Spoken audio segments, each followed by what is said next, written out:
ओम नमः शिवाय। भाद्रपद शुक्ल तृतीया को मनाए जाने वाले हरतालिका तीज की व्रत कथा इस प्रकार है। एक बार भगवान शिव ने पार्वती जी को उनके पूर्व जन्म का स्मरण कराने के उद्देश्य से इस व्रत के महत्व की कथा कही थी।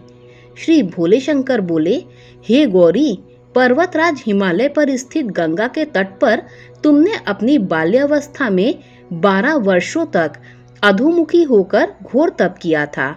इतनी अवधि तुमने अन्न ना खाकर पेड़ों के सूखे पत्ते चबाकर व्यतीत किए। माघ की विकाल शीतलता में तुमने निरंतर जल में प्रवेश करके तप किया। वैशाख की जला देने वाली गर्मी में तुमने पंचाग्नि से शरीर को तपाया। श्रावण की मूसलाधार वर्षा में खुले आसमान के नीचे बिना अन्न जल ग्रहण किए समय व्यतीत किया। तुम्हारे पिता तुम्हारी कष्ट साध्य तपस्या को देखकर बड़े दुखी होते थे। उन्हें बड़ा क्लेश होता था। तब एक दिन तुम्हारी तपस्या तथा पिता के क्लेश को देखकर नारद जी तुम्हारे घर पधारे। तुम्हारे पिता ने हृदय से अतिथि सत्कार करके उनके आने का कारण पूछा। नारद जी ने कहा, गिरिराज, मैं भगवान विष्णु के भेजने पर यहाँ उपस्थित हुआ हूँ। आपकी कन्या ने बड़ा कठोर तप किया है। इससे प्रसन्न होकर वे आपकी सुपुत्री से विवाह करना चाहते हैं। इसी संदर्भ में आपकी राय जानना चाहता हूँ। नारद जी की बात सुनकर गिरिराज गदगद हो उठे। उनके तो जैसे सारे क्लेश ही दूर हो गए। प्रसन्नचित होकर वे बोले, श्रीमान, यदि स्वयं विष्णु मेरी कन्या का वरण करना चाहते हैं तो भला मुझे क्या आपत्ति हो सकती है। वे तो साक्षात ब्रह्म हैं। हे महर्षि, यह तो हर पिता की इच्छा होती है कि उसकी पुत्री सुख संपदा से युक्त पति के घर की लक्ष्मी बने। पिता की सार्थकता इसी में है कि पति के घर जाकर उसकी पुत्री पिता के घर से अधिक सुखी रहे। तुम्हारे पिता की स्वीकृति पाकर नारद जी विष्णु के पास गए और उनसे तुम्हारे ब्याह के निश्चित होने का समाचार सुनाया। मगर इस विवाह संबंध की बात जब तुम्हारे कान में पड़ी तो तुम्हारे दुख का ठिकाना ना रहा। तुम्हारी एक सखी ने तुम्हारी इस मानसिक दशा को समझ लिया और उसने तुमसे उस विक्षिप्तता का कारण जानना चाहा। तब तुमने बताया, मैंने सच्चे हृदय से भगवान शिव शंकर को वरण किया है, किंतु मेरे पिता ने मेरा विवाह विष्णु जी से निश्चित कर दिया है। मैं विचित्र धर्म संकट में हूँ। अब क्या करूं?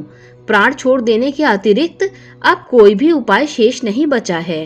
तुम्हारी सखी बड़ी ही समझदार और सूझबूझ वाली थी। उसने कहा, सखी, प्राण त्यागने का इसमें कारण ही क्या है? संकट के मौके पर धैर्य से काम लेना चाहिए।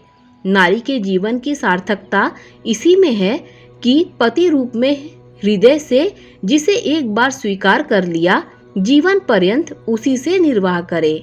सच्ची आस्था और एक निष्ठा के समक्ष तो ईश्वर को भी समर्पण करना पड़ता है। मैं तुम्हें घनघोर जंगल में ले चलती हूँ, जो साधना स्थली भी हो और तुम्हारे पिता तुम्हें खोज भी न पाए। वहाँ तुम साधना में लीन हो जाना।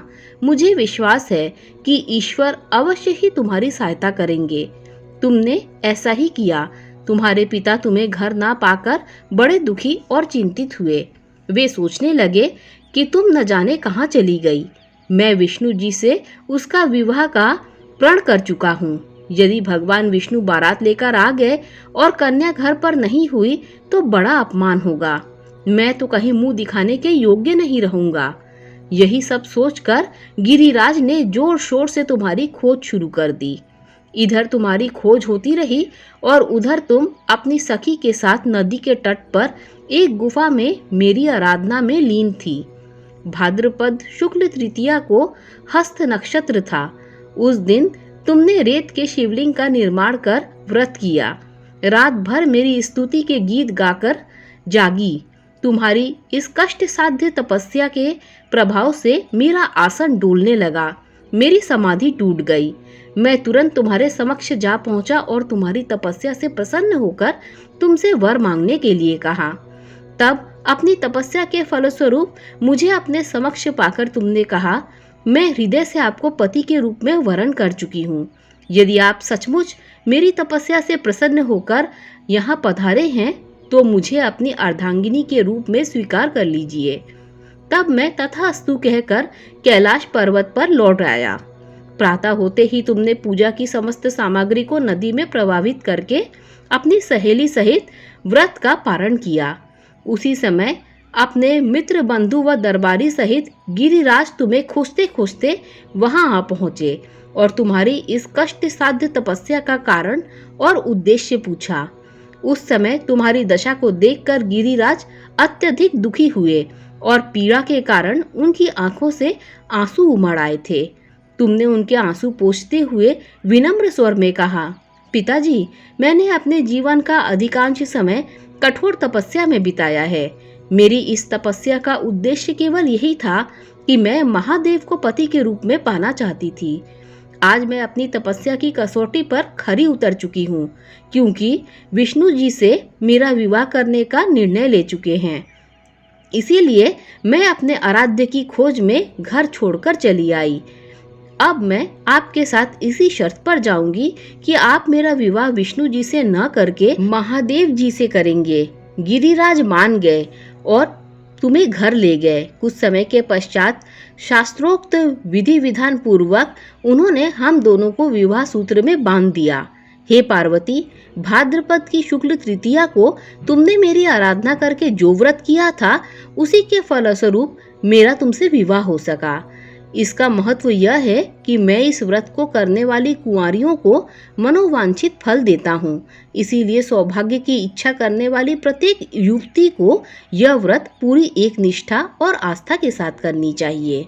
दोस्तों, अगर आपको ये कथा अच्छी लगी हो तो लाइक, शेयर, सब्सक्राइब कीजिए।